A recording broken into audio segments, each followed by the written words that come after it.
As I said to the kids, we began Holy Week last week. Palm Sunday, we celebrated with the story of Jesus riding into Jerusalem in an attempt to be able to, each Sunday leading up to Easter, tell the stories of Holy Week and give you time to think about how important they are. We tend to gloss over those not so pretty stories, the bad stuff. We're afraid you won't come if you don't want to hear the bad stuff that's in the Bible, but we think you can handle it. So last week Jesus rides into Jerusalem on a donkey, and he claims the title of Messiah. Up to this point, he said, "Don't tell people what I've done for you. I don't want anyone to know who I am."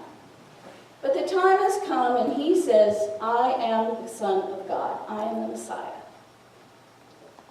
He comes on a donkey, which fulfills the prophecy of Zechariah. So this is what the people have expected, because this has been prophesied. But what they did not expect was the Jesus that came to clean house. The Jesus they expected was going to smash and scatter the Romans, the oppressors.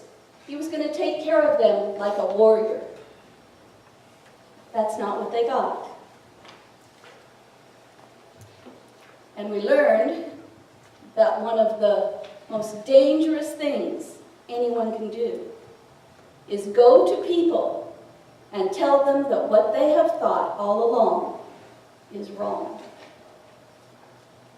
That their ideas are wrong. And that's just exactly what Jesus did. It did not make him popular. That was Sunday. On Monday, Jesus goes to the temple to clean house. But before he gets there, he and his disciples need breakfast. They're walking along the road. It's all about the food. Looking for food. The next morning, that would be Monday morning.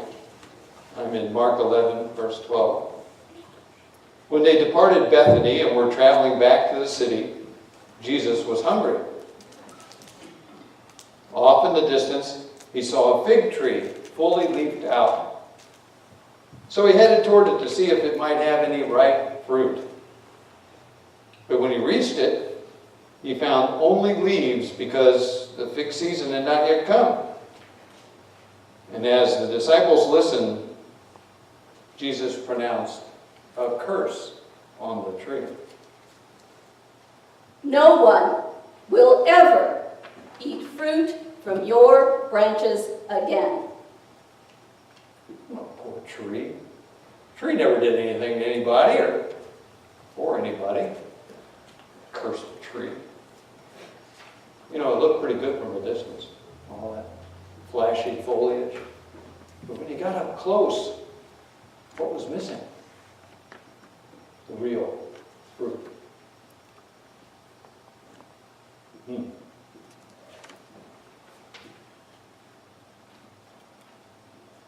A footnote in the translation of the Voice says, "This is the only time in recorded history that Jesus ever used supernatural power to destroy." The tree is fully leafed out. That's a stage that usually comes after the figs are ripe, not before. So when he saw the leaves, he fully expected that there should be fruit, even though it wasn't fig season. Because the tree looks as though it ought to have fruit but doesn't, it is a perfect illustration of people who believe they have the good fruit of righteousness, even though their actions are void of true compassion and love. As empty and as useless as leaves. And so Jesus curses the fig tree, not out of anger with the tree itself, but as a warning to hypocrites who think their appearance is more important than the fruit of their actions. The cleansing of the temple story is sandwiched between the fig tree story. The fig tree is Israel. The fig tree is like Judaism. Looks good on the outside, but there's nothing on the inside. It's useless. The tree is useless without figs.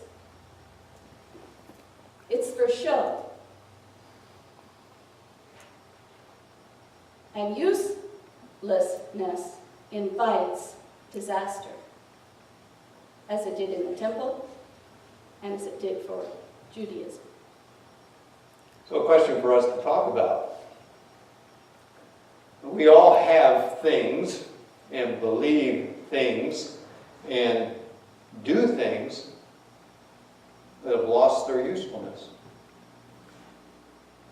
Usually it goes along with, we've always done it that way before, or I've always done that, without thinking whether it produces anything,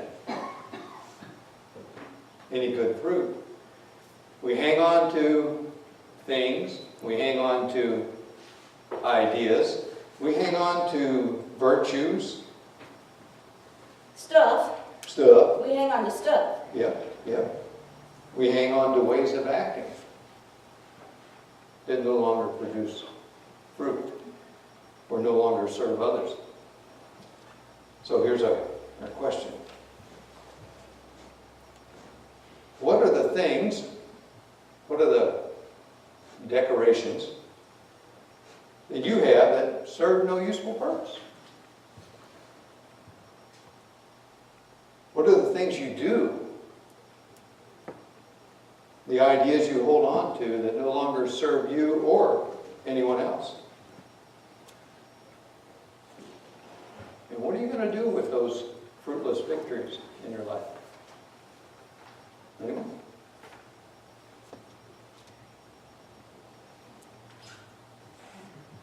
The old story is about the young bride who always cut the ham in two, put it in the pan, then, put it in the oven. She did that for years. Someone asked her, why do you cut that ham in two before you put it in the pan, put it in the oven? Because my mother did. Why? I don't know. I don't know. And come to find out, when she asked her mother, she said, I only did that once because the ham was too big. It's an example of things we take a hold of and do just because we do, serving no useful purpose except for one time, when the ham didn't fit in the pan.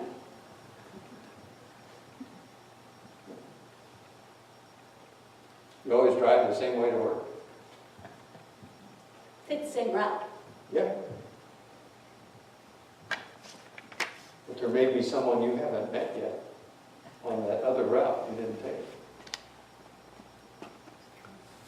Someone who needs to meet you. But we do it because we've always done it that way before.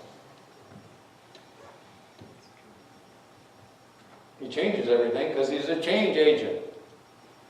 And that's what we are all called to be. The only constant in life is change.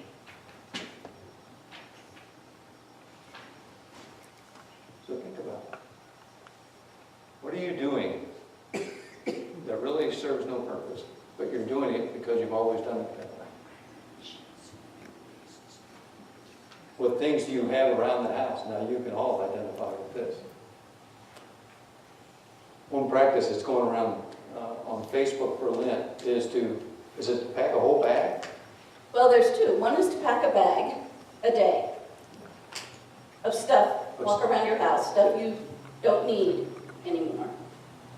The gentler, kinder proposal from a guy was to take one thing out of your closet a day that you don't need and get rid of it, as a way of giving up something to take on a simpler way of being.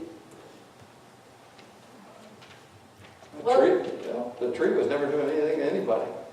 Let's see what happens No, next. the tree was just there, Yeah. doing nothing.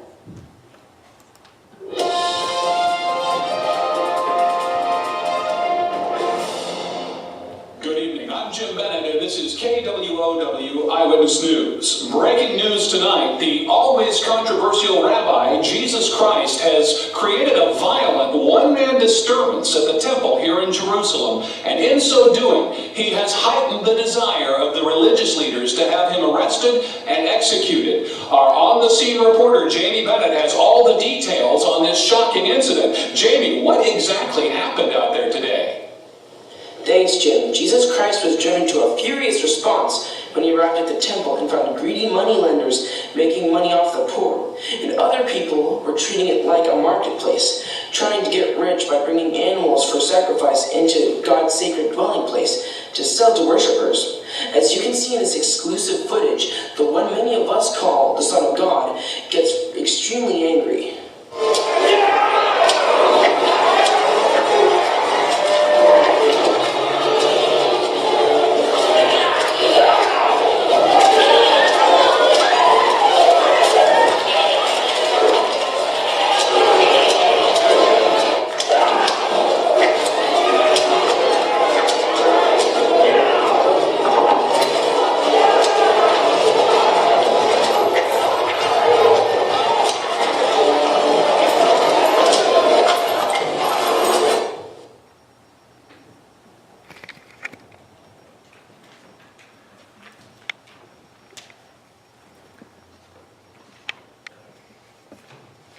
So after Jesus cursed the tree, they continued into Jerusalem and made their way up to the temple.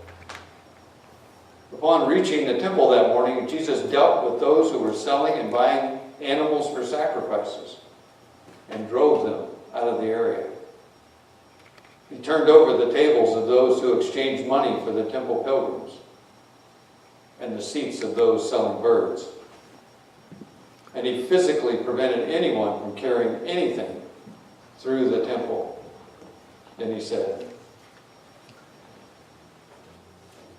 Didn't the prophets write, "My house will be a house of prayer for all people"? And you have turned it into a house of thieves.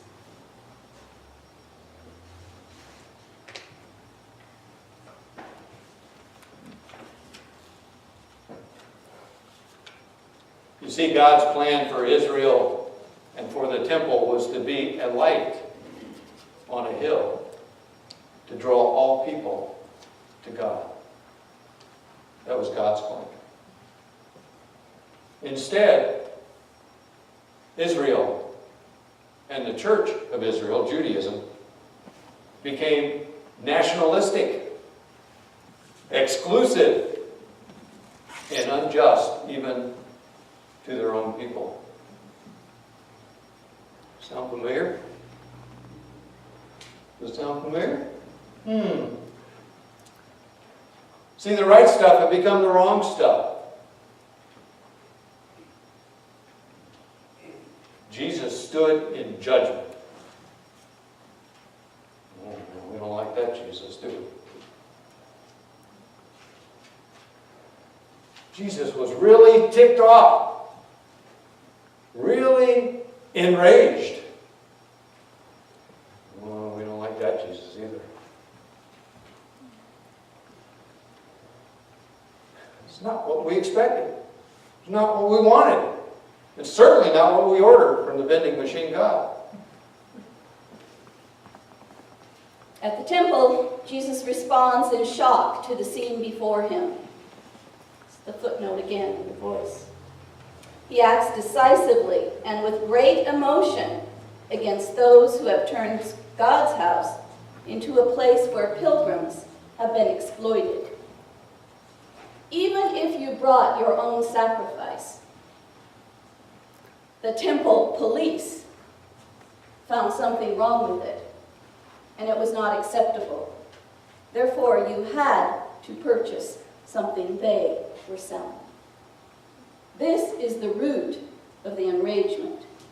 The The temple is for worship and sacrifice. It is not for commercialism. It is not to strengthen the core of the temple. It is for the people. The people who had walked miles in order to worship God. Jesus has a message. Like the prophets of old, this message is better seen than heard. Therefore, the demonstration in the temple. Because the temple leadership has allowed profiteers and merchants to set up shop in the port of the Gentiles, they are making ridiculous profits. For the people who come a long distance to worship, it is a normal practice to have merchants selling animals for pilgrims to sacrifice. What is not normal and what is immoral is where and how they are transacting business. Jesus takes issue with robbers profiting in his Father's house. So another discussion question for all of us. What really ticks you off? What enrages you? And why? Dishonesty, gossip, rumor. Really ticks me off. Because it's not who we were created to be. In action. Saying one thing and doing nothing. Being really upset. I can be really upset that people have nothing to eat or not a job. And I can rant and rave about that, but unless I'm willing to do something about it, unless I'm willing to write a legislator, unless I'm willing to vote, unless I'm willing to pay more for produce so the person who picked it can make a living wage, I'm just running around being mad. That's what Jesus hated about this. What was it? Someone, and I don't know who it was, someone said the only thing necessary for evil to increase is for honest people to not say anything.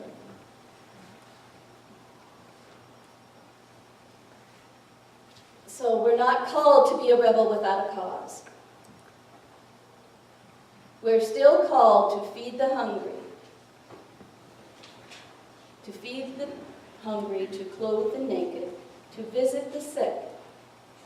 And at the same time, work on the injustices that keep the hungry hungry, the naked naked, and the sick sick. And that is hard work. It's not often popular either. No? You go back to it, Tom. That's it. You know, Jesus will judge more than individuals. We think about Matthew 25 and the goats and the sheep. Jesus is the Son of God. Jesus will judge places. N.T. Wright says, Jesus will judge the places where people of power and wealth turn inward to protect themselves and their power and wealth instead of turning outward in generosity toward the world. The places, nations. Nations will be judged. Churches will be judged. We call it powers and principalities. No one and no thing escape judgment.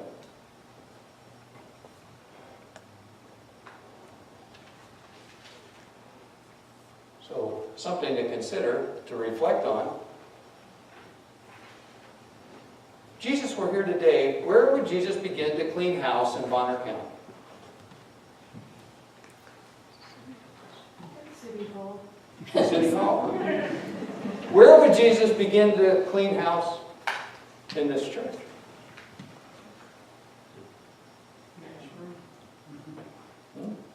How about in your life? In our own? It's too big a job.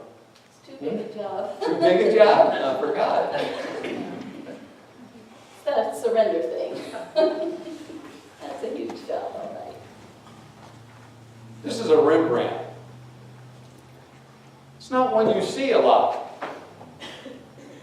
Look at the eyes.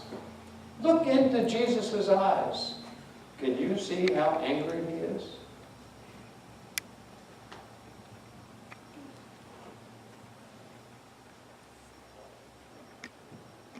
We're called to follow that man. We're called to speak the truth to power, to turn over the tables of injustice in our world. That's what we are called to do as the body of Christ. Beware, of course, you might die trying. But then if you're just living to die, or perhaps you should be dying to live as Jesus did. Amen.